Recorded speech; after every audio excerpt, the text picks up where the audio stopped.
Hello guys, प्रगति मंत्र में आपका स्वागत है। मैं मानविंदर सिंह आज आपके वित्त प्लस पैट के रिगार्डिंग जो कि टेस्ट सीरीज है जो कि चल रही है हमारी, राइट, उसका मैं सॉल्यूशन लेके आया हूँ। राइट, उसका जो आंसर की है वो मैं प्रोवाइड कराने जा रहा हूँ। तो आप लोगों ने जिन्होंने ज्वाइन की है वो चेक कर सकते हैं अपने, राइट, और जिन्होंने नहीं ज्वाइन करी तो ज्वाइन कर सकते हैं। राइट, इसका जो कि मैंने प्राइस भी बता रखा है आपको कि क्या प्राइस है। अगर आप एक टेस्ट ज्वाइन करते हैं, राइट, तो उसका 30 रुपये पेड की जाएगा, और अगर आप पूरी टेस्ट सीरीज आपको ज्वाइन करनी तो आपको 300 रुपये पेड कर दें। और आपके जो टोटल टेस्ट हैं वो मैं 18 से 20 टेस्ट आपको प्रोवाइड कराऊंगा। राइट, तो आप जल्दी से जल्दी आ जाएं और तैयार हो जाएं और टेस्ट सीरीज ज्वाइन करें। बहुत अच्छे क्वेश्चंस कराए जा रहे हैं आपके इस टेस्ट सीरीज में। राइट, तो आप लोग एक एक क्वेश्चंस को अच्छे तरीके से ढंग से कर सकते हैं। राइट, और अगर आपको ज्वाइन करना है तो आप मुझे क्या कर सकते हैं, मुझे एक नंबर बता देता हूँ मैं। इस नंबर पर 8175819525 पे मैसेज कर दीजिएगा व्हाट्सएप पे। राइट, तो मैं बताना चाहूँगा कि आपको टेस्ट सीरीज ज्वाइन हो जाएगी। राइट, और जो टेस्ट सीरीज रेगुलर हो रही हैं उसका जो समय काल है, सब चीज़ें आप ऑनलाइन भी ज्वाइन कर सकते हैं। ऑफलाइन बच्चा अगर कोई ज्वाइन करना चाहे तो ऑफलाइन भी कर सकता है। राइट, आपको 1000 से क्या कम से कम 1500 से प्लस MCQ कराए जाएंगे। 1000 प्लस मोस्ट इंपॉर्टेंट क्वेश्चंस रहेंगे जो आपके एग्जाम पॉइंट ऑफ व्यू से बहुत इंपॉर्टेंट रहेंगे। आप इस टेस्ट सीरीज को जरूर अटेम्प्ट करें। ठीक है, तो अब मैं स्टार्ट करने जा रहा हूँ। राइट, तो पहला क्वेश्चन देखते हैं। जो टेस्ट सीरीज का पहला क्वेश्चन था उसको बड़े ध्यान से देखिएगा। देखो क्या लिखा है कि कब संयुक्त प्रांत का नाम बदलकर उत्तर प्रदेश किया गया था। मतलब वो कौन सी डेट है जब संयुक्त प्रांत का नाम उत्तर प्रदेश किया गया, तो बताइए। तो इसका जो आंसर होगा वो होगा ऑप्शन नंबर बी, 24 जनवरी 1950 को क्या हुआ था कि संयुक्त प्रांत का नाम क्या बदलकर उत्तर प्रदेश कर दिया गया था। 24 जनवरी 1950 को। ठीक है, कब किया गया था? 24 जनवरी 1950 को। याद रखिएगा, भूलिएगा नहीं। 24 जनवरी, 26 जनवरी मत करिएगा। ठीक है, 24 जनवरी 1950 मैंने बताया ना इसका आंसर। तो याद रखिएगा। चलते हैं अगले क्वेश्चन की ओर। अगला क्वेश्चन बड़े ध्यान से देखिएगा सभी बच्चे, थोड़ा सा स्पीड के साथ कराऊंगा क्योंकि बहुत सारे क्वेश्चन होंगे। राइट, हाल ही में देश के पहले शुद्ध हरित हाइड्रोजन देखो हाल ही में, ये करंट की न्यूज़ है, बहुत अच्छा क्वेश्चन है। हाल ही में देश के पहले शुद्ध हरित हाइड्रोजन संयंत्र प्लांट की शुरुआत की गई, तो वो कहाँ पे की गई? तो वो की गई असम में। तो आंसर ऑप्शन नंबर जिसने भी बी लगाया एकदम करेक्ट आंसर है। Assam is the correct answer. ठीक है, हाल ही में देश के पहले शुद्ध हरित हाइड्रोजन संयंत्र प्लांट की शुरुआत कहाँ पर की गई? असम में की गई है। ठीक है, चलते हैं अगले क्वेश्चन की ओर। बढ़िया तरीके से देखते चलिएगा, और अगर आप ज्वाइन करना चाहते तो आप ज्वाइन कर सकते हैं। बहुत अच्छी टेस्ट सीरीज है, आपको बिल्कुल कॉपी क्वेश्चंस मिल सकते हैं एग्जाम में। और 1800 से 2000 तक के क्वेश्चंस मैं कराऊंगा। रोज टेस्ट सीरीज में 100 क्वेश्चंस आएंगे। 18 से 20 टेस्ट सीरीज कराऊंगा, तो आप देखना कि आपका क्या होगा एग्जाम में, कितना मजा आएगा। आप एग्जाम को बहुत अच्छा कर पाएंगे। क्वेश्चन नंबर तीसरा क्या दिया था आपके टेस्ट में, मॉक टेस्ट में? तो सूफी कवि अमीर खुसरो का जन्म उत्तर प्रदेश के किस जिले में हुआ था? तो किस जिले में हुआ था सूफी कवि अमीर खुसरो का जन्म किस प्रदेश, मतलब किस प्रदेश में हुआ था? तो उसका आंसर बताना है। तो उसका आंसर है ऑप्शन नंबर सी, मतलब उत्तर प्रदेश के किस जिले में हुआ था? तो वो हुआ था एटा में। ठीक है, तो सूफी कवि अमीर खुसरो का जन्म कहाँ हुआ था? एटा में हुआ था। याद रखोगे कि नहीं? उत्तर प्रदेश में पड़ता है। ठीक है, चलते हैं अगले क्वेश्चन की ओर। अगला क्वेश्चन बड़े ध्यान से देखिएगा। स्वतंत्रता आंदोलन के दौरान अरुणा आसफ अली किस भूमिगत क्रियाकलाप के प्रमुख महिला संगठन थी? तो इसका आंसर बताना है। तो इसका आंसर मैं बताना चाहूँगा कि देखो ये क्या है कि जब भारत स्वतंत्रता आंदोलन के दौरान अरुणा आसफ अली किस भूमिगत क्रियाकलाप की प्रमुख महिला संगठन थी? तो वो थी भारत छोड़ो आंदोलन की। ठीक है, तो जिसने भी ऑप्शन नंबर सी लगाया बेटा, बहुत अच्छा आंसर दिया आपने। बिल्कुल ऐसी तरीके से स्कोर करना आप लोग। आपका रिजल्ट भी आपको प्रोवाइड किया जाएगा, आपके आंसर की, आपका सॉल्यूशन जो भी है, सारी चीज़ें आपको प्रोवाइड की जाएंगी। ठीक है, फिर क्वेश्चन नंबर 5 में देखते हैं, महात्मा गांधी ने सर्वप्रथम किस आंदोलन में भाग लिया था? तो उसका आंसर है ऑप्शन नंबर बी, चंपारण आंदोलन में सबसे पहले भाग लिया था। 1917 में चंपारण आंदोलन हुआ था। ठीक है, चलते हैं अगले क्वेश्चन की ओर। ठीक है, इसके बाद क्वेश्चन नंबर 6वां देखते हैं। हाल ही में भारत और जर्मनी द्वारा निम्नलिखित में से किस पर हस्ताक्षर किए गए? राइट, हाल में भारत और जर्मनी के बीच एक समझौता हुआ है। राइट, हस्ताक्षर किए गए, तो वो किस चीज़ पर हस्ताक्षर किए गए? तो वो किए गए Indo Germany hydrogen task force की आशाएं की संयुक्त घोषणा। तो option number A is the correct answer. Right, जिसने भी ए लगाया वेरी गुड, बहुत अच्छा कर रहे हैं आप लोग। इसी तरीके से क्वेश्चंस करते चलिएगा। क्वेश्चन नंबर 7 देखते हैं। निम्नलिखित में से कौन से सिख गुरु ने 1699 में खालसा पंथ की स्थापना की थी? खालसा पंथ, याद रखो, खालसा पंथ की स्थापना किसने की थी? तो खालसा पंथ की स्थापना, खालसा पंथ की स्थापना जो की थी वो की थी गुरु गोविंद सिंह जी ने। किसने की थी? Option number D is the correct answer. गुरु गोविंद सिंह जी ने 1699 में, कब की थी? 1699 में किसकी? खालसा पंथ की। चलते हैं अगले क्वेश्चन की ओर। अगला क्वेश्चन देखिएगा, किस सिख गुरु ने सिख विवाह समारोह की शुरुआत आनंद कारज के नाम से की थी, राइट। किस सिख गुरु ने, मतलब जो सिख विवाह होता है उस समारोह की शुरुआत आनंद कारज के नाम से शुरुआत की थी, तो उसका आंसर क्या होगा? तो उसका आंसर होगा वो कौन से गुरु थे? सिख गुरु तो थे श्री गुरु रामदास जी ने, ठीक है। श्री गुरु रामदास जी ने इसकी शुरुआत की थी, ठीक है। चलते हैं अगले क्वेश्चन की ओर। अगला क्वेश्चन है, बहुत अच्छा क्वेश्चन है। 1838 टेराफ्लॉप की क्षमता वाला सुपर कंप्यूटर परम अनंत किस आईआईटी संस्थान में स्थापित किया गया? तो आपको इसका आंसर बताना है। तो इसका आंसर है option number B is the correct answer. Current का क्वेश्चन है, बहुत अच्छा क्वेश्चन है। आईआईटी गांधीनगर ने क्या किया था कि परम अनंत एक सुपर कंप्यूटर बनाया है जिसकी 1838 टेराफ्लॉप की क्षमता वाला, राइट। तो याद रखिएगा। चलते हैं अगले क्वेश्चन की ओर। जिसने ऑप्शन नंबर बी बताया इसमें नमे में, तो सही है वो, ठीक है। इसके बाद चलते हैं अगले क्वेश्चन की ओर। देखो, निम्न में से कौन सा कथन सत्य है? देखो, कथन को सत्य देखना है तो ऑप्शन नंबर क्या बोल रहा कि 1975 में आपातकालीन के समय गुलजारी लाल नंदा भारत के प्रधानमंत्री थी। 1975 में आपातकालीन के समय इंदिरा गांधी भारत की प्रधानमंत्री थी। 1975 में आपातकाल के समय चौधरी चरण सिंह भारत के प्रधानमंत्री थे। 1975 में आपातकालीन के समय मोरारजी देसाई भारत के प्रधानमंत्री थे। तो इसका आंसर बताना है। तो इसका आंसर है ऑप्शन, देखो सही कथन ढूंढना है। तो आपको पता है कि आपातकालीन कब लगा था? इंदिरा गांधी के समय लगा था 1975 में। तो इंदिरा गांधी उस टाइम भारत की प्रधानमंत्री थी। ये जिसको पता है बहुत अच्छा, राइट। और आपको ये इससे रिलेट एक चीज़ और बता देता हूँ कि आपातकालीन कब लगाया जाता है, कौन से आर्टिकल के तहत आपातकालीन लगाया था? तो आर्टिकल 352 के तहत, याद रखिएगा, ठीक है। और आपातकालीन में जब जो आर्टिकल 352 आपातकालीन लग जाता है तो कौन से दो मौलिक अधिकार हैं जो मतलब कौन से आर्टिकल हैं जो बंद नहीं होते और सारे आर्टिकल बंद कर दिए जाते हैं? तो आर्टिकल 19 और 20 को नहीं बंद किया जाता है, ठीक है, याद रखिएगा। चलते हैं अगले क्वेश्चन की ओर। अगला क्वेश्चन क्या है? निम्नलिखित में से कौन सही मिलान है? सही मिलान करना है इसको। तो कौन सा सही मिलान है? तो इसको मिलाना, अनुच्छेद 19 में संघ बनाने का अधिकार दिया है। अनुच्छेद 19 में किसी पेशे का अभ्यास करने का अधिकार दिया। अनुच्छेद 19 में भाषण और अभिव्यक्ति की स्वतंत्रता का अधिकार। 19 में शांतिपूर्वक हथियारों के बिना इकट्ठा होने का अधिकार। तो कौन सा सही है, इसको सही मिलान चेक करना है। तो मैं आपको बताना चाहूँगा इसका जो आंसर होगा वो होगा, देखो 19 में क्या दे रखा है? भारत की भाषण और अभिव्यक्ति की स्वतंत्रता का अधिकार 19 में दे रखा है। तो आपको मैं बताना चाहूँगा कि इसका option number C is the correct answer, ठीक है। चलते हैं अगले क्वेश्चन की ओर। अगला क्वेश्चन क्या है, बड़े ध्यान से देखिएगा। निम्न में से कौन सा गलत है? ऑप्शन नंबर ए, राज्यपाल राष्ट्रपति द्वारा नियुक्त किया जाता है। राष्ट्रपति के प्रसाद पर्यंत राज्यपाल का कार्यकाल रहता है। ऑप्शन नंबर सी, राज्यपाल राष्ट्रपति को अपने त्यागपत्र सौंपता है। जो राज्यपाल है वो राष्ट्रपति को अपना त्यागपत्र सौंपता है। ऑप्शन नंबर डी है, 30 वर्ष की आयु का व्यक्ति राज्यपाल बन सकता है, राज्यपाल बन सकता है। तो इसका जो आंसर है वो मैं आपको बताना चाहूँगा कि जो गलत है, कौन सा गलत है? तो ये गलत है, ठीक है। इसमें से कौन सा सही है? राज्यपाल राष्ट्रपति द्वारा नियुक्त किया जाता है, ये तो सही बात है। राष्ट्रपति प्रसाद पर्यंत राज्यपाल का कार्यकाल रहता है, ये भी बात सही है। राज्यपाल राष्ट्रपति का अपना त्यागपत्र सौंपता है, ये तीनों बातें बिल्कुल एकदम करेक्ट आंसर है। चलते हैं अगले क्वेश्चन की ओर, राइट।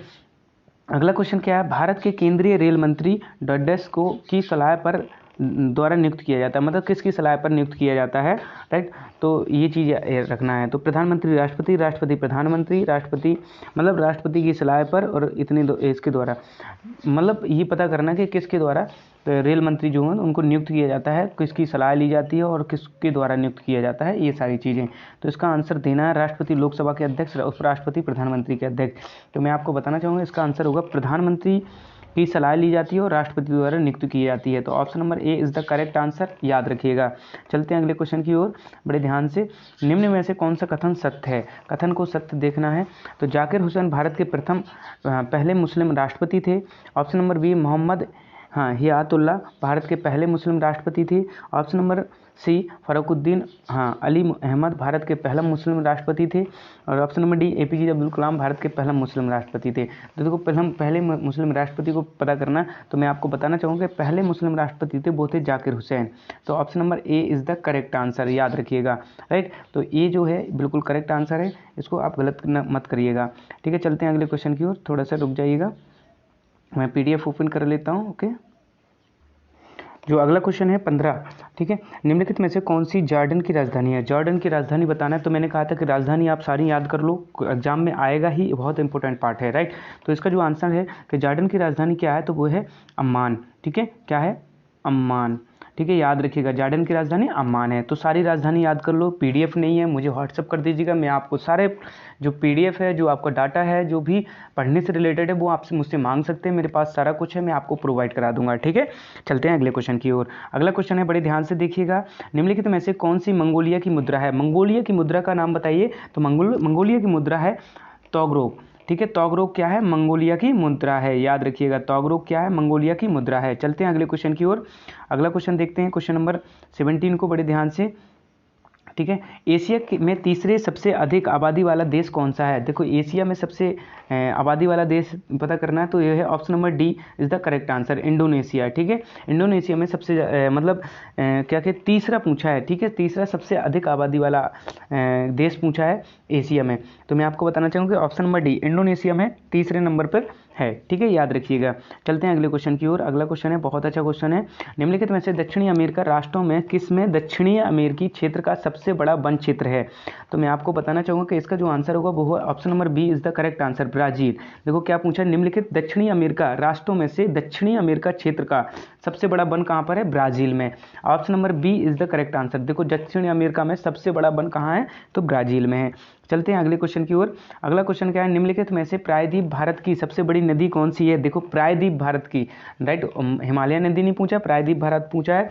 तो आपको मैं बताना चाहूँगा कि इसका आंसर है option number B, Godavari is the correct answer. Godavari क्या है? प्रायद्वीप भारत की सबसे बड़ी नदी है, याद रखिएगा। चलते हैं अगले क्वेश्चन की ओर। अगला क्वेश्चन क्या है, संयुक्त राष्ट्र द्वारा मानव अधिकार की सार्वभौमिक घोषणा की चिन्हित करने के लिए प्रत्येक वर्ष किस तिथि को अंतर्राष्ट्रीय मानवाधिकार दिवस मनाया जाता है? तो अंतर्राष्ट्रीय मानवाधिकार दिवस, देखो संयुक्त राष्ट्र द्वारा मानवाधिकार, तो अंतर्राष्ट्रीय मानवाधिकार दिवस कब मनाया जाता है उसको याद रखना, तो वो है 10 दिसंबर को अंतर्राष्ट्रीय मानवाधिकार दिवस मनाया जाता है, याद रखिए 10 दिसंबर, ठीक है, 10 दिसंबर को क्या है? अंतर्राष्ट्रीय मानवाधिकार दिवस। चलते हैं अगले क्वेश्चन की ओर। बहुत अच्छा क्वेश्चन है, अंतर्राष्ट्रीय न्यायालय किस देश में स्थित है? अंतर्राष्ट्रीय न्यायालय किस देश में स्थित है? इसका आंसर बताऊंगा तो मैं आपको बताना, अंतर्राष्ट्रीय न्यायालय है नीदरलैंड में। तो option number A is the correct answer. चलते हैं हम अगले क्वेश्चन की ओर। अगला क्वेश्चन क्या है, पेड़ पौधों के निषेचन के बाद अंडाशय खाली परिवर्तित हो जाता है बीज में, पुष्प केसर में, जयांग में या फल में? तो बताइए इसका आंसर। तो इसका आंसर मैं बताना चाहूँगा कि इसका आंसर होगा फल में, ठीक है। क्या होता है, पेड़ पौधों में निषेचन के बाद जब निषेचन हो जाता है तो अंडाशय किस में परिवर्तित हो जाता है? फल में हो जाता है। अंडाशय किस में हो जाता है? फल में परिवर्तित हो जाता है, याद रखिएगा बड़े ध्यान से, ठीक है। चलते हैं अगले क्वेश्चन की ओर। क्षतिग्रस्त CFL और फ्लोरोसेंट ट्यूबों का निपटान सुरक्षित रूप में से किया जाना चाहिए क्योंकि इसमें खाली वाष्प होती है जो संभाव में जहरीली होती है। तो आपको बताइए, देखो क्षतिग्रस्त CFL होती है उसमें फ्लोरोसेंट ट्यूब का निपटान सुरक्षित रूप में किया जाता है क्योंकि इसमें कौन सी वाष्प है जो संभवतः जहरीली होती है, मतलब कौन सी जहरीली गैस होती है, तो उसको बताना है। तो मैं आपको बताना चाहूँगा उसका आंसर है option number D is the correct answer, पारे की। क्या होता है? पारे की होती है, ठीक है, याद रखिएगा। चलते हैं अगले क्वेश्चन की ओर। अगला क्वेश्चन क्या है, बहुत अच्छा क्वेश्चन है, पौधे में पानी और पोषक तत्व के परिवहन के लिए संवहनी ऊतक खाली कहा जाता है। संवहनी ऊतक को क्या कहा जाता है, जो क्या करता है, पौधे में पानी और पोषक तत्व का परिवहन करता है? तो उसका आंसर बताना चाहूँगा, तो उसका आंसर होगा जाइलोम, ठीक है। जाइलोम क्या करता है कि ये परिवहन करता है किसका? पोषक तत्व और पानी का। तो जाइलम याद रखिएगा, ठीक है, याद रहेगा कि नहीं। चलते हैं अगले क्वेश्चन की ओर। अगला क्वेश्चन क्या है, निम्नलिखित विकल्पों में से पुनरुत्पादक बीज उत्पादन का नाम चुनें। पुनरुत्पादन बीज उत्पादन का नाम चुनें। तो गेंदा, ब्रेड मोल्ड, आलू, अदरक, बताइए। तो इसका आंसर बताना है गेंदा, आलू, अदरक, ब्रेड मोल्ड। इसमें से कोई बताएगा? सभी बच्चे आंसर किया होगा सब बच्चों ने। तो इसका आंसर है option number B is the correct answer, bread mould होता है। क्या होता है? जो क्या करता है? पुनरुत्पादक बीज उत्पादन के नाम से जाना जाता है, ठीक है, याद रखिएगा। चलते हैं अगले क्वेश्चन की ओर। देखो स्पीड के साथ इसलिए कर रहा हूँ, बहुत सारे क्वेश्चन हैं और रोज़ टेस्ट सीरीज आएगी और टेस्ट सीरीज का रोज़ सॉल्यूशन भी आएगा। किसी भी प्राकृतिक कच्चे माल, पौधे या जानवर से के बिना बनाए गए मानव निर्मित फाइबर या कोयले, पानी और हवा से तैयार किया गया था। यह पहला पूर्ण सिंथेटिक फाइबर था। यह है, देखो क्वेश्चन क्या है कि किसी भी प्राकृतिक कच्चे माल, जो पौधे या जानवर हैं, के बिना के बिना बनाया गया मानव निर्मित फाइबर, यह कोयले, पानी और हवा से तैयार किया गया था। कोयला और पानी और हवा से तैयार किया गया था, मानव निर्मित है, राइट, किसी पौधे या जानवर से नहीं, प्राकृतिक कच्चे माल, ठीक है। तो यह पहला पूर्ण सिंथेटिक फाइबर था। तो वो पूर्ण सिंथेटिक फाइबर कौन सा था, उसका नाम बताना है। बहुत अच्छा क्वेश्चन है। तो आपको मैं बताना चाहूँगा option number B is the correct answer, nylon. Nylon को बनाया गया था, ठीक है। तो 26 का क्वेश्चन आंसर क्या होगा, option number B is the correct answer, ठीक है, नायलॉन हो गया। इसके बाद चलते हैं अगले क्वेश्चन की ओर। अगला क्वेश्चन बहुत अच्छा क्वेश्चन है, बड़े ध्यान से देखिएगा। खाली ने अधिकृत चरित्र को विरासत के सिद्धांत को प्रतिपादित किया। तो किसने किया विरासत के सिद्धांत को प्रतिपादित किया, तो जीन बैप्टिस्ट लेमार्क, हाँ, आंग्स्ट बाइजेमेम, ग्रेगर, जॉन मेंडल और चार्ल्स डार्विन। बताइए किसने अधिकृत चरित्र की विरासत के सिद्धांत को प्रतिपादित किया, अधिगृहित चरित्र के विरासत के सिद्धांत को परिभाषित किया। तो इसका आंसर है option number A, Jean Baptiste Lamarck, ठीक है। Option number A is the correct answer. चलते हैं अगले क्वेश्चन की ओर। बहुत अच्छे क्वेश्चन मैंने ऐसे ढूंढ के क्वेश्चन लाया हूं कि आपको मजा आ जाएगा। निम्नलिखित में से कौन सा देश 2021-22 में भारत का शीर्ष व्यापारिक भागीदार बना, मतलब 2021-22 में सबसे ज़्यादा शीर्ष भागीदार कौन बना है, कौन सा देश, तो उसका नाम बताना है भारत का। तो आपको मैं बताना चाहूँगा इसका आंसर होगा option number B is the correct answer. America क्या हुआ कि भारत का 2021-22 में जो व्यापारिक भागीदार बना है तो वो अमेरिका है, ठीक है, याद रखिएगा। चलते हैं अगले क्वेश्चन की ओर। अगला क्वेश्चन क्या है, बड़ा ध्यान से देखिएगा। अगर हमारी सभ्यता असफल होती है तो ऐसे प्रशासन की पतन का कारण होता है, यह कथन किसका है। अगर हमारी सभ्यता असफल होती है, देखो हमारी जो सभ्यता है वो असफल होती है तो ऐसे प्रशासन के पतन का कारण होता है, यह कथन किसका है, ठीक है। तो यह कथन किसका था, तो याद रखना है। तो यह कथन था पंडित जवाहरलाल नेहरू का। बहुत वेरी इंपॉर्टेंट है, कई बार एग्जामों में आया है। उसने बोला है अगर हमारी सभ्यता असफल होती है, जो हमारी सभ्यता है वो असफल होती है तो ऐसा प्रशासन के पतन के कारण होता है। तो मतलब ऐसा प्रशासन के पतन के कारण होता है। तो यह किसने कहा, तो ये पंडित जवाहरलाल नेहरू ने कहा है। चलते हैं अगले क्वेश्चन की ओर। थोड़ा सा मैं PDF ओपन कर लेता हूँ, एक सेकंड। हाँ जी, अगला क्वेश्चन देखिए। दिल्ली में भारतीय लोक प्रशासन संस्थान की स्थापना कब की गई थी, वर्ष 1947 में। देखो क्या पूछा, लोक प्रशासन संस्थान, ठीक है, लोक प्रशासन संस्थान। दिल्ली में भारतीय लोक प्रशासन संस्थान की स्थापना कब की गई थी, तो 1947, 1950, 1954 और 1974। तो हमें बताना है। तो इसका आंसर है 1954 में भारतीय लोक प्रशासन संस्थान की स्थापना की गई थी। किसने, वर्ष 1954 में की गई थी, याद रखिएगा, ठीक है। भूलोगे तो नहीं भूलना चाहिए, ठीक है। चलते हैं हम अगले क्वेश्चन की ओर, राइट। अगला क्वेश्चन क्या है, विश्व उपभोक्ता दिवस कब मनाया जाता है, तो विश्व उपभोक्ता दिवस मनाया जाता है कब, 15 मार्च, 12 अप्रैल, 11 सितंबर, 14 जनवरी। ऑफलाइन बच्चों वालों को तो मैंने इतना अच्छा समझाया था कि मेरा बर्थडे याद रखो, आपको उपभोक्ता दिवस याद रहेगा। तो मेरा बर्थडे कब मनाया जाता है, 15 मार्च को। तो उपभोक्ता दिवस कब मनाया जाता है, 15 मार्च को। मानवेंद्र सर का बर्थडे 15 मार्च को, तो उपभोक्ता दिवस भी मनाया जाता है। भूलना नहीं है, कोई नहीं भूलेगा, ठीक है, क्योंकि मेरा बर्थडे नहीं भूलना है, ठीक है। अगला क्वेश्चन देखते हैं। भारतीय वायुसेना के विमान की प्रथम महिला पायलट कौन थी। भाई साहब कितना अच्छा क्वेश्चन पूछा है कि भारत की वायुयान की प्रथम महिला, जो विमान की प्रथम महिला पायलट बनी है वो कौन थी, तो उनका नाम बताना। तो उनका नाम है option number C is the correct answer, Harita Deol, ठीक है, हरिता थी, ठीक है, याद रखिएगा। चलते हैं अगले क्वेश्चन की ओर। बड़ा अच्छा क्वेश्चन है। विकास एवं शिक्षा संचार इकाई केंद्र स्थित है कहाँ, भोपाल में, बेंगलोर में, हैदराबाद में, अहमदाबाद में। बताइए क्या पूछा है, डेवलपमेंट एंड एजुकेशन संचार, राइट। तो हाँ जी, विकास एवं शिक्षा संचार इकाई केंद्र कहाँ पर स्थित है, तो आपको मैं बताना चाहूँगा कि वो कहाँ पर स्थित है, तो वो है option number D is the correct answer, Ahmedabad में स्थित है, ठीक है, याद रखोगे कि नहीं। हाँ जी, इसी तरीके से आप लोग सब लोग याद करते चलिएगा एक एक क्वेश्चन को। अगला क्वेश्चन निकाल लेता हूँ, ठीक है। हाँ, अगला क्वेश्चन देखते हैं। अगला क्वेश्चन बहुत अच्छा क्वेश्चन है। वैश्विक शिक्षा निगरानी रिपोर्ट किसके द्वारा दी जाती है, वैश्विक शिक्षा निगरानी रिपोर्ट। देखो अभी रिकरेंट की है, किसके द्वारा दी जाती है, अभी मैंने करंट में पढ़ाया भी था आपको। तो आपको मैं बताना चाहूँगा कि इसका जो आंसर होगा ऑप्शन नंबर ए, यूनेस्को द्वारा, ठीक है। यूनेस्को द्वारा यूनेस्को द्वारा क्या किया जाता है, वो वैश्विक शिक्षा निगरानी रिपोर्ट दी जाती है, ठीक है, याद रखिएगा। चलते हैं अगले क्वेश्चन की ओर। अगला क्वेश्चन क्या है, बहुत अच्छा है। अमेजिंग अयोध्या पुस्तक के लेखक क्या हैं, जो अमेजिंग अयोध्या लिखी है, शायद मैंने ये पढ़ाया था आपको, ऑफलाइन वाले बच्चों को, ऑनलाइन वाले बच्चों को भी पढ़ाया। तो इसके जो है वो कौन है, नीना राय, ठीक है। नीना राय क्या है, अमेजिंग अयोध्या के क्या है, राइटर हैं, ठीक है, याद रखो। मैंने सारे क्वेश्चंस कराए एक एक करके, आप बिल्कुल याद रखिएगा। तो option number C is the correct answer. चलते हैं अगले क्वेश्चन की ओर। आयरलैंड की मुद्रा, जल्दी बताइए। मुद्राएं मैंने कहा था प्रत्येक देश की राजधानी, और मुद्राएं जरूर याद कर रखें, 2 से 3-4 क्वेश्चन आएंगे, राइट। एक क्वेश्चन तो श्योर है, 2 भी हो सकते, 3 भी हो सकते। तो आयरलैंड की मुद्रा का नाम है, क्या नाम है, वो है यूरी, ठीक है। आयरलैंड में कौन सी मुद्रा चलती है, यूरी चलती है, याद रखिएगा। आप भूलेगा तो नहीं भूलेगा, क्योंकि आप पढ़ लिया है आप लोगों ने। इसी तरीके नीति आयोग के प्रथम मुख्य कार्यकारी अधिकारी CEO कौन थे, सिंधु श्री खुल्लर, अमिताभ कांत, धारोचंद गहलोत और अरविंद पनगड़िया, ठीक है। तो इसका आंसर बताना है। नीति आयोग के प्रमुख CEO बने हैं तो उनका नाम बताना है, तो कौन थे, ठीक है। तो नीति आयोग के CEO हैं वो कौन से थे, वो थे Sindhu Shri Khullar. Option number A is the correct answer. अभी ठीक है, याद रखोगे कि नहीं रखोगे बेटा, याद रखिएगा, ठीक है। अगले क्वेश्चन की ओर चलना है। हाँ, क्यूबा किसकी राजधानी है, क्यूबा की राजधानी क्या है, क्यूबा की राजधानी बताएं सब लोग। तो क्यूबा की जो राजधानी है वो क्या होगी, तो क्यूबा की राजधानी होगा हवाना, ठीक है। हवाना किसकी राजधानी है, क्यूबा की राजधानी है, याद रखिएगा। क्यूबा की राजधानी क्या है, हवाना है, याद रहेगा कि नहीं। इसके बाद चलते हैं अगले क्वेश्चन की ओर। अगला क्वेश्चन क्या है, अगला क्वेश्चन क्या है कि भारतीय ध्वज में तीलियों की संख्या कितनी होती है। कितना सरल क्वेश्चन है, ऐसे क्वेश्चंस भी आते हैं एग्जाम में, ऐसा नहीं है। तो भारतीय ध्वज में तीलियों की संख्या जो होती है वो होती है 24। Option number D is the correct answer, ठीक है जी, 24 इज द करेक्ट आंसर। चलते हैं अगले क्वेश्चन की ओर। अगला क्वेश्चन बड़े ध्यान से देखिएगा।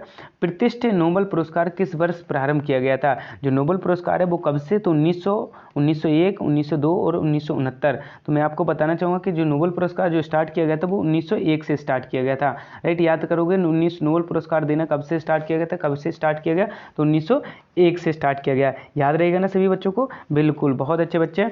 चलते हैं अगले क्वेश्चन की ओर। अगला क्वेश्चन क्या है क्या है, देश के पहले प्लाज्मा बैंक की शुरुआत कहाँ पर हुई, बेंगलुरु, नई दिल्ली, राइट। पहला जो प्लाज्मा बैंक है वो कहाँ पर स्टार्ट की, मैंने आपको बताया था प्लाज्मा का जो वो है अनुसंधान वो कहाँ पर है, राइट। तो मैंने आपको अनुसंधान में पढ़ाया था, तो राइट, तो आपको बताना चाहिए। तो बेंगलुरु, नई दिल्ली, लखनऊ, कोलकाता। तो अनुसंधान तो आपको पता ही होगा, लेकिन आपको कहा गया पहला प्लाज्मा बैंक कहाँ शुरुआत की गई, तो उसका आंसर है ऑप्शन नंबर बी, नई Delhi is the correct answer, right. पहले प्लाज्मा की शुरुआत कहाँ पर की गई थी, कहाँ पर हुई है, तो दिल्ली में हुई है, ठीक है। चलते हैं अगले क्वेश्चन की ओर।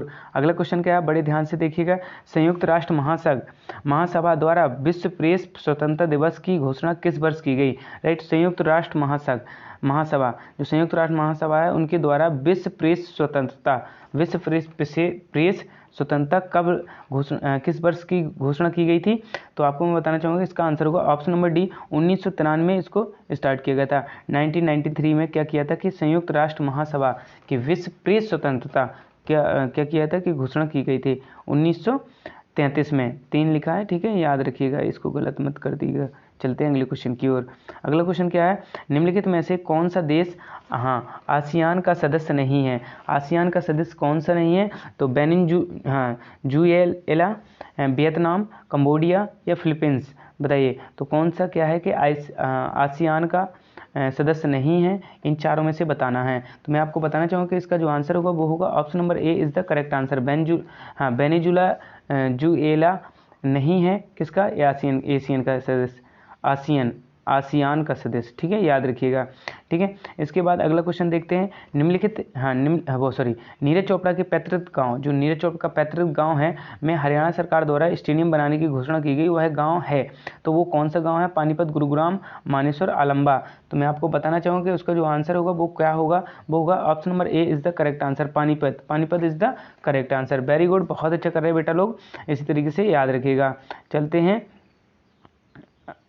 अगले क्वेश्चन की ओर। तो मैं एक बार PDF ओपन कर लेता हूँ, ठीक है, तो चलो मैं कर लेता हूँ। हाँ जी, अगला क्वेश्चन है, भारत में GST लागू करने के लिए सबसे पहले सिफारिश की थी तो राजा जी चल्या, अमित मिश्रा, विजय केलकर, नरसिम्हा समिति। तो किसने की थी GST लागू को सिफारिश किसने की थी, मतलब GST लागू करने के लिए। तो मैं आपको बताना चाहूँगा कि इसका जो आंसर है वो है option number C is the correct answer, ठीक है। विजय केलकर ने की थी, किसने की थी, विजय केलकर ने GST लागू करने के लिए पहली सिफारिश की थी। चलते हैं अगले क्वेश्चन की ओर। अगला क्वेश्चन क्या है, कंटेनर ट्रैकिंग के उद्देश्य में अंतर्राष्ट्रीय कंटेनर डिपो ICD गड़ी हरसरू गुरुग्राम में दिल्ली सीमा शुल्क द्वारा शुरू की गई परियोजना का नाम क्या है। देखो क्या लिखा, कंटेनर ट्रैकिंग के उद्देश्य में अंतर्देशीय कंटेनर डिपो ICT गड़ी शुरू, ठीक है। तो दिल्ली सीमा शुल्क शुरू की गई परियोजना का नाम क्या है, तो वो उसका जो आंसर होगा वो होगा परियोजना निगाह।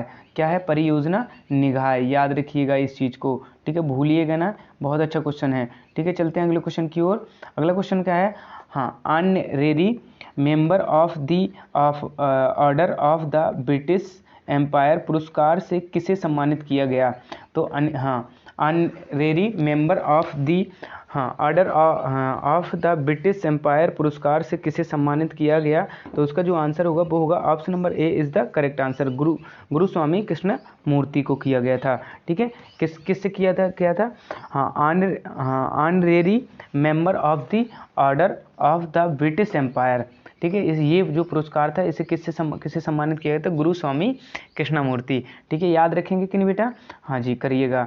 चलते हैं अगले क्वेश्चन की ओर, बहुत अच्छा क्वेश्चन है। पूर्व राष्ट्रपति बुजर निसानी का हाल ही में निधन हुआ है, उन्होंने 2012 से 2017 तक राष्ट्रपति के रूप में कार्य किया, वह किस देश के उपराष्ट्रपति थे, तो मैं आपको बताना चाहूँगा इसका जो आंसर होगा वो होगा option number 48, option number C, Albania, ठीक है। अल्बानिया क्या था ये क्वेश्चन, इसको बड़े ध्यान से देखिएगा। अल्बानिया, देखो पूर्व राष्ट्रपति बुजर निसानी का हाल ही में निधन हुआ, जो पूर्व राष्ट्रपति रहे हैं वहाँ पर बुजर निसानी हाल ही में निधन हुआ, उन्होंने 2012 से 17 तक राष्ट्रपति के रूप में कार्य किया, वह देश के उपराष्ट्रपति थे, राइट। तो ये बताना है 2012 से हाल ही में बुजर निसानी कहाँ के थे, तो वो थे अल्बानिया, ठीक है। याद रखोगे कि नहीं बेटा, हाँ जी। चलते हैं अगले क्वेश्चन की ओर। अगला क्वेश्चन क्या है, निम्नलिखित में से किस उत्पाद को हरित स्वर्ण या फिर ग्रीन गोल्ड कहा जाता है, बासमती चावल को, कॉफ़ी, भौंस, आम, बताइए किसको बासमती चावल कहा जाता है, तो मैं आपको बताना चाहूँगा कि इसका जो आंसर होगा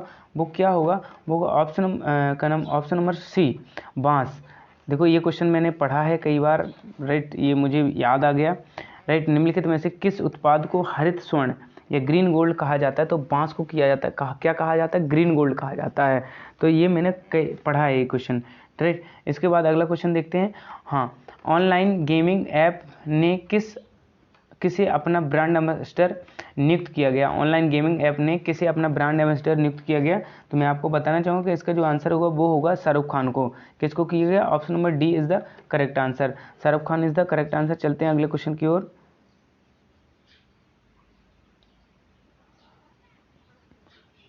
ठीक है, ये तो हो गया था ना, इसके बाद अगला चलते हैं, हाँ जी, ये मैथ के क्वेश्चन है। देखो मैं इसका सॉल्यूशन तो नहीं दे पाऊंगा, इसको सॉल्व करना मैं डायरेक्ट आंसर बता देता हूँ।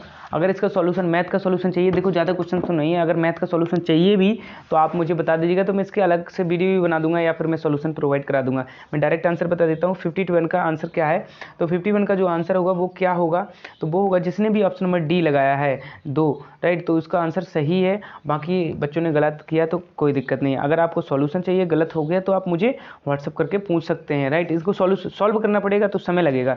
यदि रूट एक्स प्लस 238 बराबर 360 का 4/5 हो सकता है, एक्स का मान बताना है, तो मैं आपको बताना चाहूँगा कि इसका जो आंसर होगा वो क्या होगा, वो होगा option number A is the correct answer, 2500, ठीक है, याद रखिएगा। चलते हैं अगले क्वेश्चन की ओर। अगला क्वेश्चन क्या है, बड़े ध्यान से देखिएगा, ये वाला तो हो गया ना, हाँ। 3 संख्याओं में पहली संख्या दूसरी संख्या के 3 गुनी और दूसरी संख्या तीसरी संख्या के 4 गुनी, पहली संख्या किसके 3 गुनी, 3 संख्या में पहली संख्या दूसरी संख्या के 3 गुनी और दूसरी संख्या तीसरी संख्या के 4 गुनी, यदि उनका औसत 117 है, राइट, क्या है, उनका औसत 117 है, तो उसमें से बड़ी संख्या निकालनी है। तो मैं आपको बताना चाहूँगा कि इसका जो आंसर होगा वो होगा option number C is the correct answer, 360, ठीक है। इसका आंसर क्या है, option number C is the correct answer. चलते हैं अगले क्वेश्चन की ओर, ठीक है, हाँ जी, तो ये क्वेश्चन हो गया ना, ठीक है, इसका आंसर।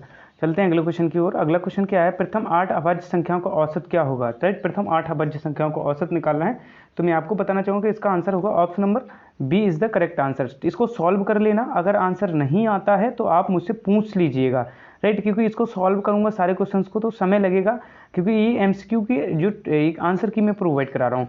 350 का 60% निकालना है, बहुत सिंपल क्वेश्चन है। बराबर x गुणे 15 हो तो x का मान निकालना है। तो x का मान निकालना बहुत सिंपल क्वेश्चन है, ज़्यादा से ज़्यादा 2-4-5 मिनट लगेंगे और 2 मिनट लगना चाहिए और सॉल्व हो जाना चाहिए, सॉरी।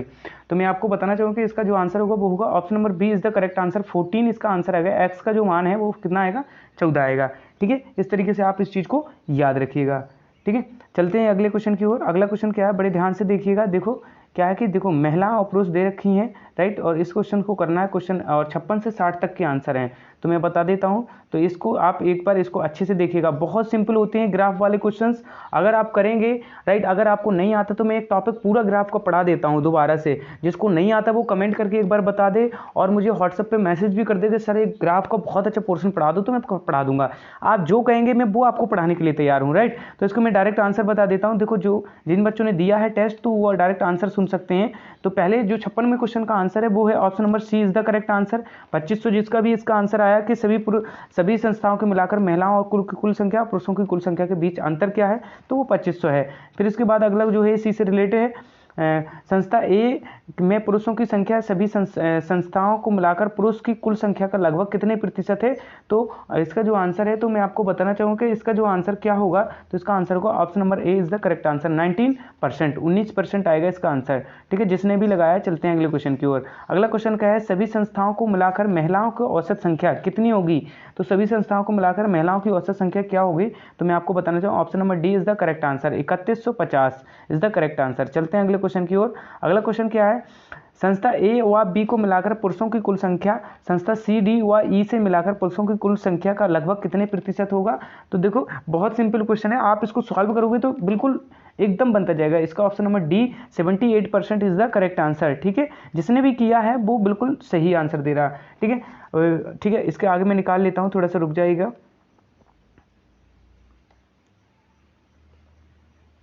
हाँ जी, क्वेश्चन नंबर 60 देखते हैं। संस्था सी की महिला की संख्या से संस्था ई की महिलाओं की संख्या में क्रमशः अनुपात क्या होगा। तो इसको आप सॉल्व कर लीजिएगा। देखो ये मैथ वाले क्वेश्चंस हैं, वो मैं आपको अगर चाहते हैं तो मैं अलग से सॉल्व करके बता सकता हूँ, राइट। इसमें क्योंकि इस जो मैं आंसर की नहीं ले रहा हूँ इसमें समय ना लगे, इस वजह से मैं इसके डायरेक्ट आंसर बता देता हूँ।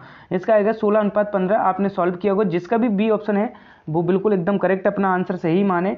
ठीक है, ओके। चलते हैं हम अगले क्वेश्चन की ओर। अगला क्वेश्चन क्या है, फिर भी दूसरा क्वेश्चन भी ग्राफ का है। ठीक है, याद रखिएगा।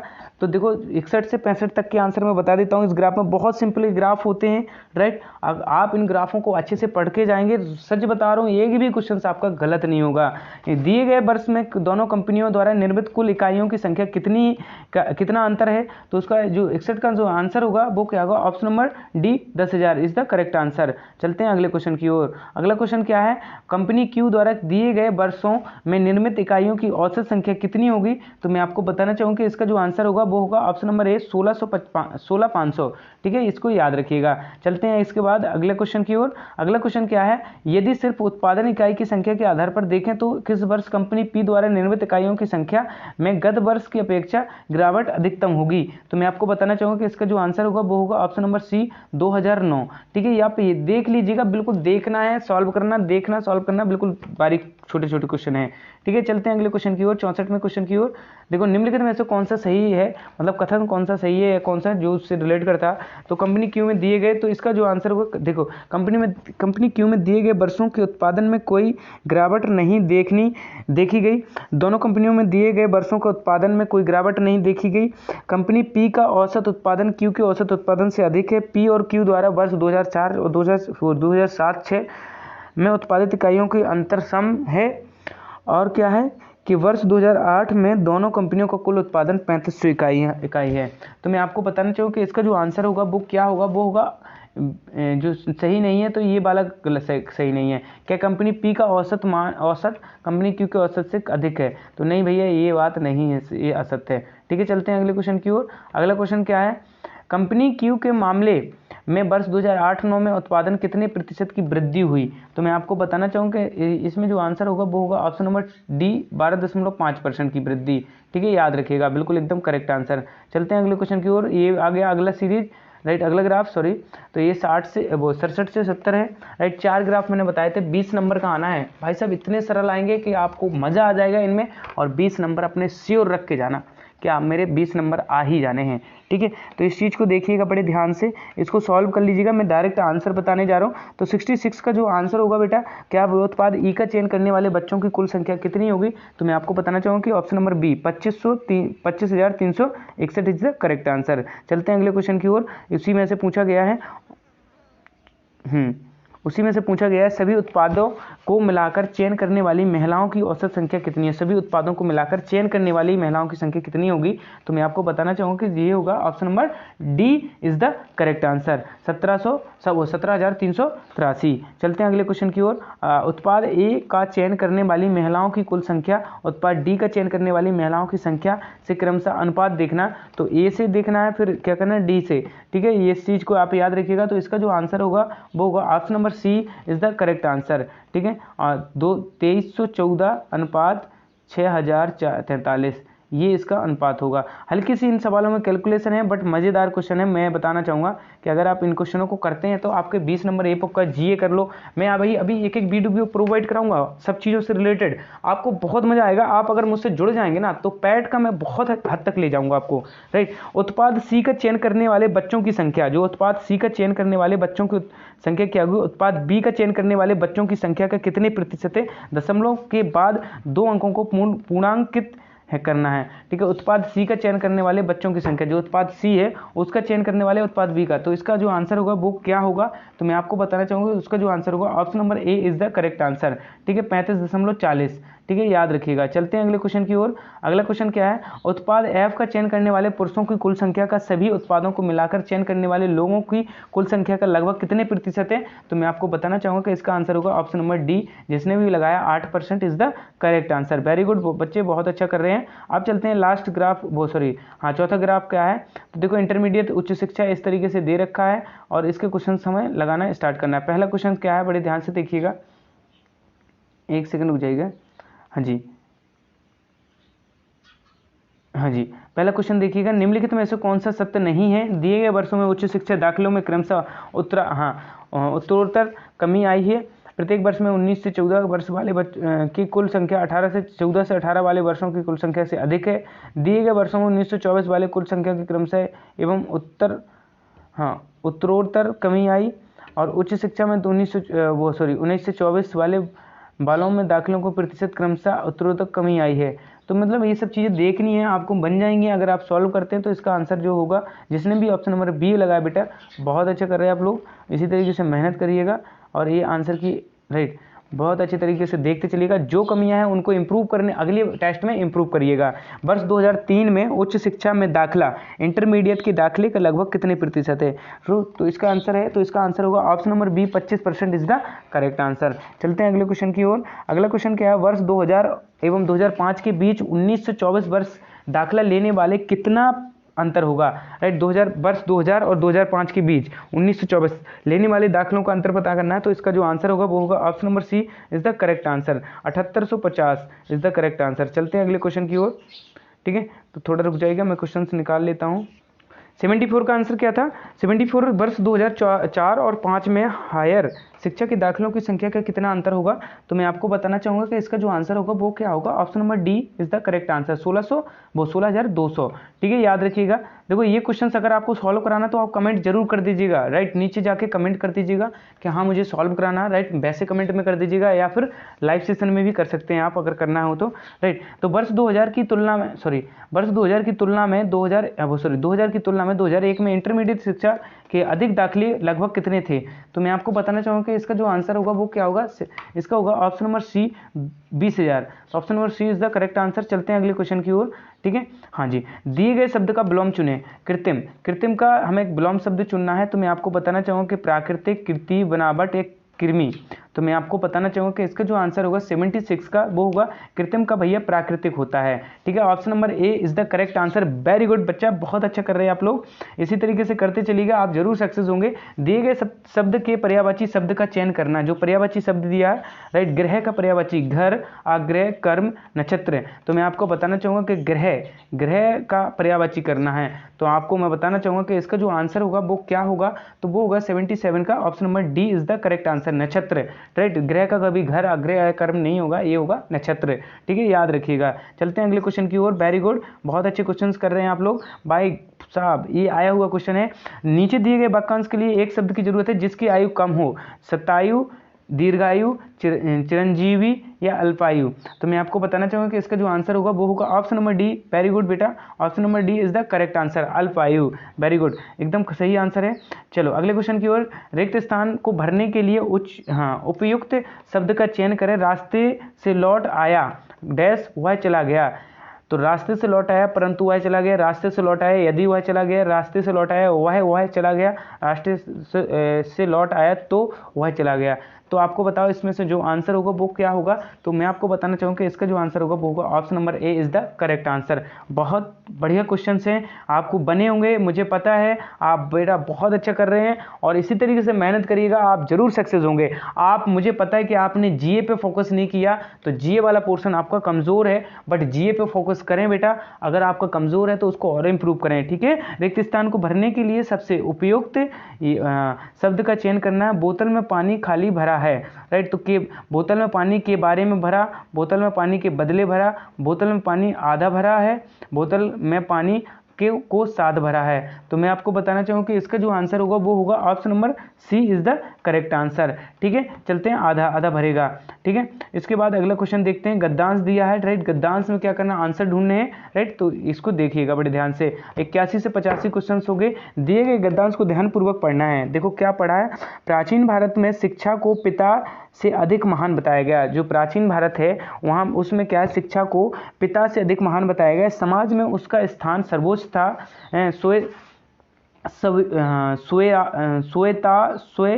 श्वेतरोपनिषद में गुरु को ईश्वर के पद पर रखकर उसे परम श्रद्धास्पद बताया गया।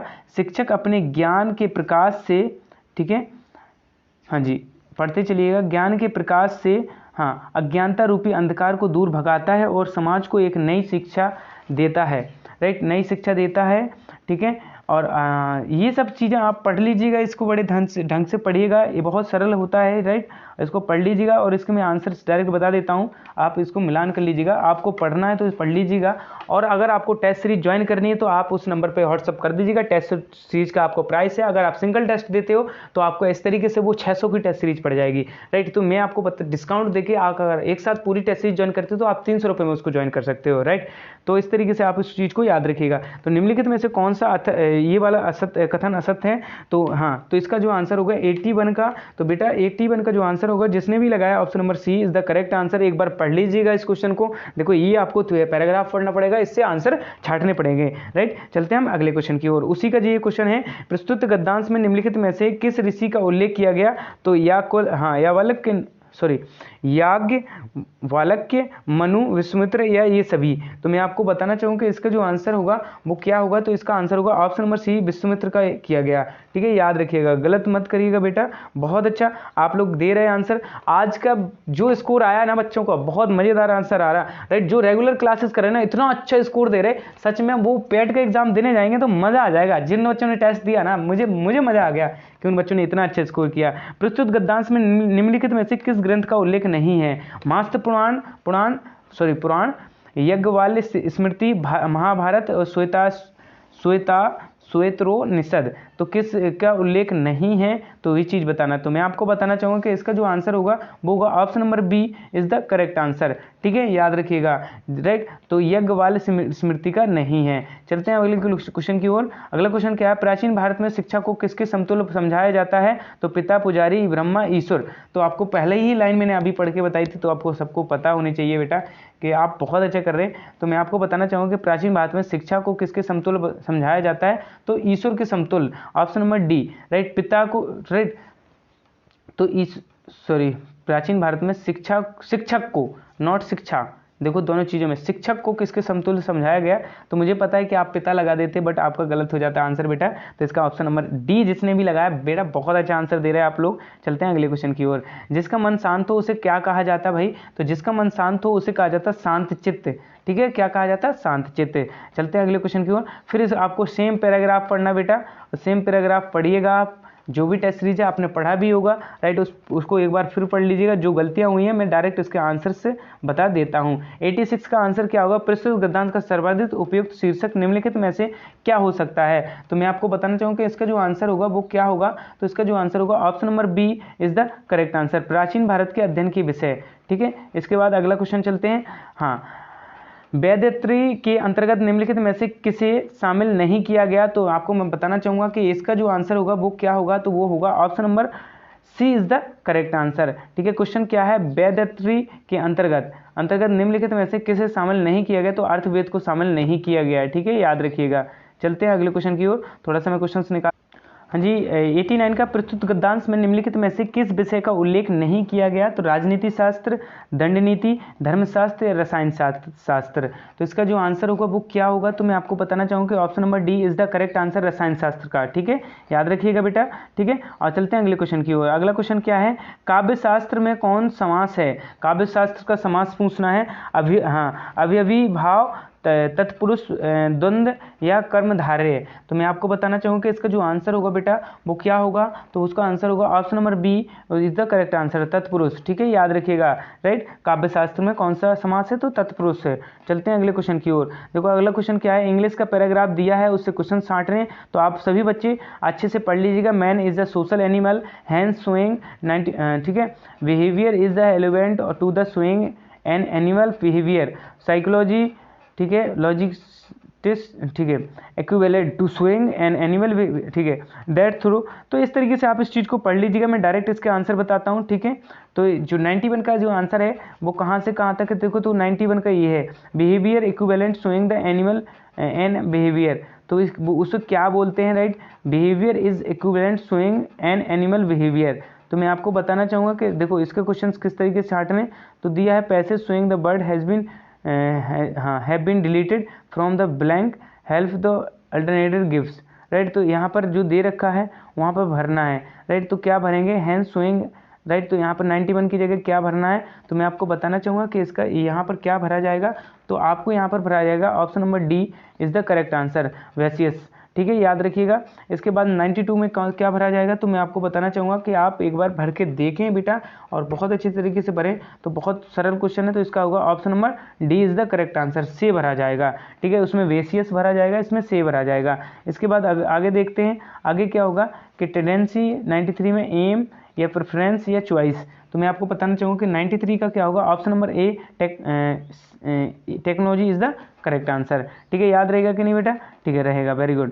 तो इस तरीके से करते चलिएगा एक एक चीज़ को, ठीक है। हाँ जी, तो अगला क्वेश्चन क्या है, select the most appropriate option to fill in the blank.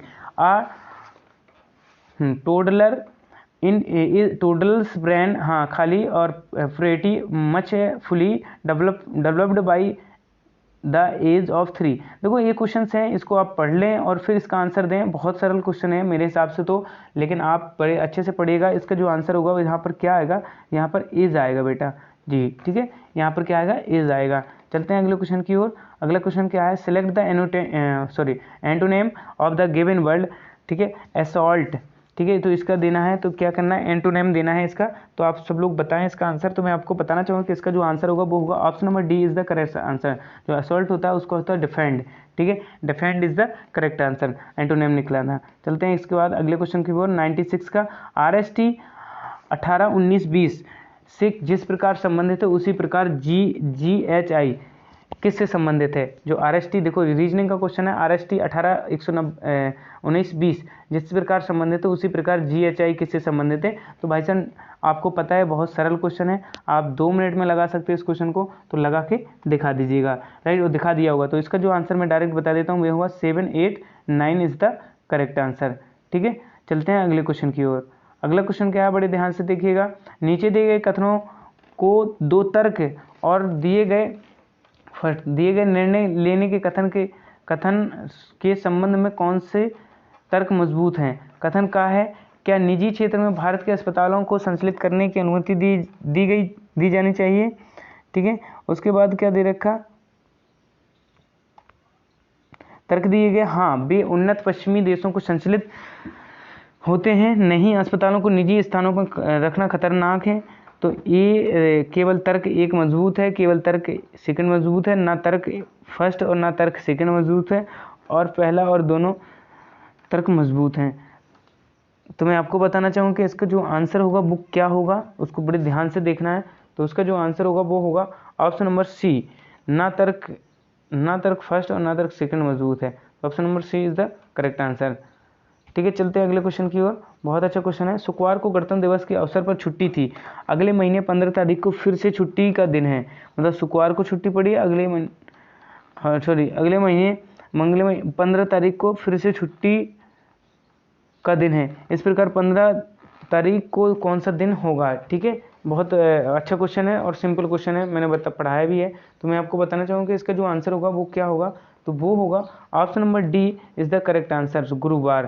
ठीक है, इसको सॉल्व कर लीजिएगा। जो क्वेश्चन नहीं आए बैठ के एक बार एनालिसिस कर ले सब बच्चे। हाँ जी, यदि किसी किसी कोड भाषा को SEISMO और TEJSMNO लिखा जाता है तो उसे उसी भाषा में EARTSD को इस प्रकार लिखा जाएगा।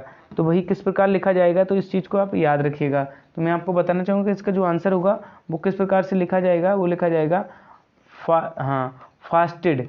ठीक है, याद रखिएगा। चलते हैं हम अगले क्वेश्चन की ओर।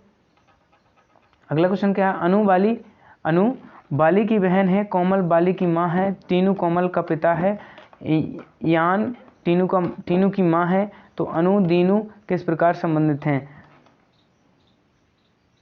तो मैं आपको बताना चाहूँगा कि इसकी देखो ये ब्लड रिलेशन का क्वेश्चन है, बहुत सरल क्वेश्चन है। तो अगर आप सोचोगे कि ऐसे में क्वेश्चंस कराऊँ तो नहीं कराऊंगा, मैं डायरेक्ट आंसर बता दूँ क्योंकि MCQ का आंसर है पोती और नातिन। ठीक है, पोती हो गई या नातिन हो गई। तो भाई साहब ये question option number D is the correct answer. और आज की टेस्ट सीरीज का जो आपका जो आंसर की है वो आ चुकी है, रिलीज हो चुकी है, आप लोग रेडी हो जाएगा। और आज जो पेपर होना है वो MCQ mock test paper second करने जा रहे हैं, राइट। सभी बच्चे देंगे और इसी तरीके से देते रहो। देखो आज के क्वेश्चंस कितने जबरदस्त हैं, आप इस तरीके से देंगे ना तो इतने क्वेश्चंस करा दूंगा ना तो एग्जाम में आपको बिल्कुल मजा आ जाएगा। मैंने कहा ना 80, मेरा टारगेट है 85+। सब बच्चों का स्कोर होना चाहिए, सारे बच्चों का स्कोर 85+, इसलिए मैं इतनी मेहनत करता हूँ। आप और जो भी बच्चे टेस्ट सीरीज ज्वाइन करना चाहते हैं तो उनके लिए मैं बहुत अच्छी तरीके से नंबर लिख देता हूँ 8175819525। इस पर आप व्हाट्सअप जरूर कर दें कि सर मुझे टेस्ट सीरीज ज्वाइन करनी है। ठीक है, व्हाट्सअप जरूर कर दें कि टेस्ट सीरीज ज्वाइन करनी है। और इसके मैंने फ़ीस तो आपको बता ही रखी है कि आपको फ़ीस बार क्या है कि 30 रुपये, अगर एक सिंगल टेस्ट लोगे तो 30 रुपये का एक पड़ेगा। और वैसे मुझे कराना टोटल में टेस्ट कराऊंगा 18 से 20 टेस्ट, मतलब आपको महंगा पड़ जाएगा। इसलिए मैंने कहा फुल सिलेबस टेस्ट सीरीज 300 रुपये एक बार पेड करो और देते ही रहो, राइट। तो इस तरीके से आज के लिए इतना ही। Thank you so much everyone, और मिलते हैं अगली क्लास में। और जो टेस्ट सीरीज़ है वो अच्छे ढंग से चल रही है, राइट। UP SSC पैट को अगर निकालना है तो आप रेडी हो जाएगा। ओके, आज के लिए इतना ही। अब मिलते हैं अगले आंसर की में, और रात को क्लास होगी तो सभी लोग आ जाएगा। Okay, bye bye, take care.